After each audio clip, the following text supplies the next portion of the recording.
You thought Matt Damon was good as a genius janitor in Good Will Hunting. Well, he's got nothing on Jasper, the genius janitor. That's right. Even better, Jasper's is a true story. The story, if you get it, could unlock genius all around you.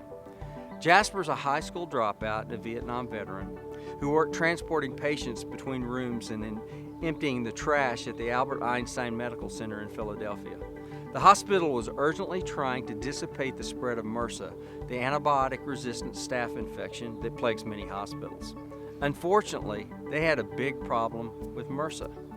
The hospital's head of infection control gathered a group of staff members drawn from all ranks and responsibilities, from surgeons right on down to janitors, to address this high rate of infection they were seeing. That's actually a Starfish strategy. Don't just gather the few experts, collect the intelligence in every cell, surgeons and janitors alike.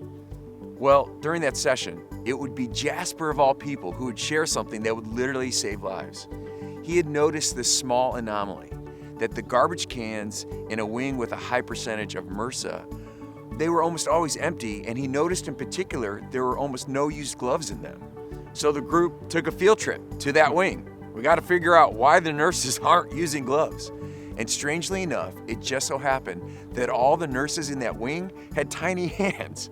The hospital stocked equal numbers of each glove size. So this wing would use way more extra small gloves, which would always run out early. And the larger gloves were too unwieldy and awkward, making simple tasks difficult.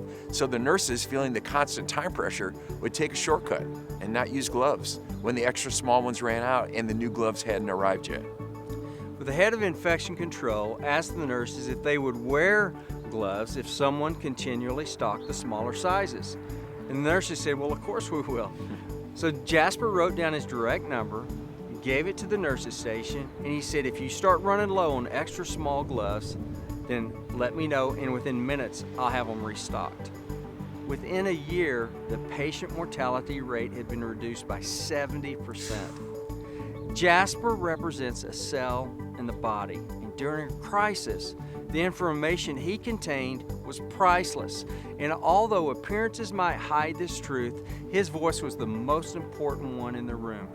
He was not a medical expert, he had no medical training, yet the simple process of asking the people closest to the situation to share their observations and ideas created a hot spot of learning where Jasper's astute observation unleashed an intervention that literally saved lives.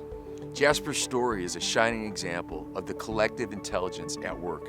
In the Starfish in the Spirit, and what we call the collective intelligence Starfish, we unpack 5 simple processes you can use to unleash the collective intelligence of your church or organization.